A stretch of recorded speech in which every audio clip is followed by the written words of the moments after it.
Hi everyone! In today's video, i-share ko sa inyo guys yung aking silver satin photos. Kung pansin nyo guys, ang daming kagat ng uod. Ayan. First time nga mangyari sa plants ko to, kaya nagulat ako.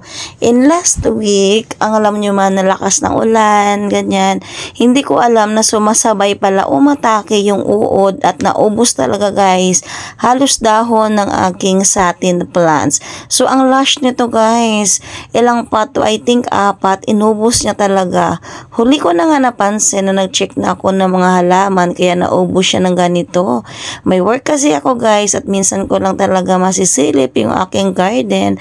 Mostly kapag tag-ulan. So, nung nasilip ko siya guys, pag silip ko nalungkot talaga ako kasi as in paubos talaga yung dahon niya. Yung dating lush na lush, ang nangyari is halos makalbo. Nahanap ko naman yung uod guys. Syempre hindi ko na nga pinalampas kaysa ubusin naman yung dahon ng aking mga plants. Anyway guys, hindi lang sa atin, marami halos golden photos, inubos at kinalbo niya talaga. So ito yung brown na parang uod siya, na marami siyang balahibo.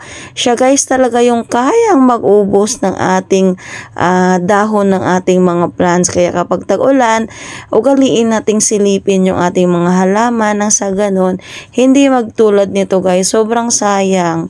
So para nag-uumpisa ako ulit sa umpisa kasi nga ubos na ubos yung mga dahon nila.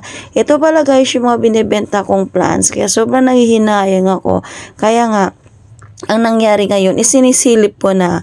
For example, dapat maibenta ko pa siya. Hindi ko na nga siya naibenta dahil sa ganitong itsura niya. Kaya kayo guys, kapag tag-ulan, silipin nyo talaga yung mga plants nyo para hindi matulad ng ganito at sobrang nakakapanghinayang talaga. So ngayon, alam ko na tuwing tag-ulan, kailangan ko talagang i-check yung mga plants ko kaysa matulad nito.